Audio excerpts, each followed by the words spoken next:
പനമ്പാടുള്ള ഷാജാന്റെ വീട്ടിലേക്കാണ് നമ്മൾ പോണത്. അവിടെ ഒരു ഫിഷ് ഫാം ഉണ്ട്. ഒറ്റപ്പെട്ട വീടായതുകൊണ്ട് അവിടെ കശുമാവന്മാരുണ്ട്. അടിപൊളിയാണ്. തെയ്യത്തിനൊക്കെ കലാരൂപം ഒരുക്കുന്ന പുള്ളിയാണ്.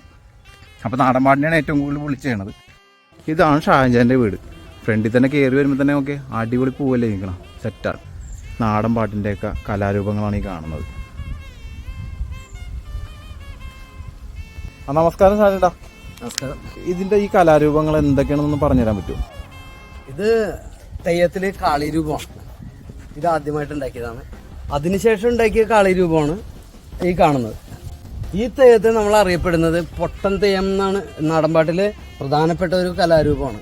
ചേട്ടാ, ഫാമിലി മീനൊന്നും കാണാനില്ലല്ലോ, എന്ത് പറ്റി? വിളവെടുപ്പ് കഴിഞ്ഞതിന് ശേഷം അടുത്ത ഘട്ടത്തിലേക്ക് കടക്കാനായിട്ടുള്ള ഒരു അവസ്ഥയിൽ അങ്ങനെ നിൽക്കുകയാണ്. അതിനിപ്പോൾ നെറ്റ് പുതിയതായിട്ട് അടിക്കണം. ഞാൻ പറഞ്ഞ കശുമാവണ്ടേ കാണുന്നത്. എങ്ങനെയുണ്ട്? പൊളിയല്ലേ സാധനം? ഇരുളിൻ മഹാനിദ്രയിൽ നിന്നുണർത്തി നീ നിറമുള്ള ജീവിത പീലി തന്നു.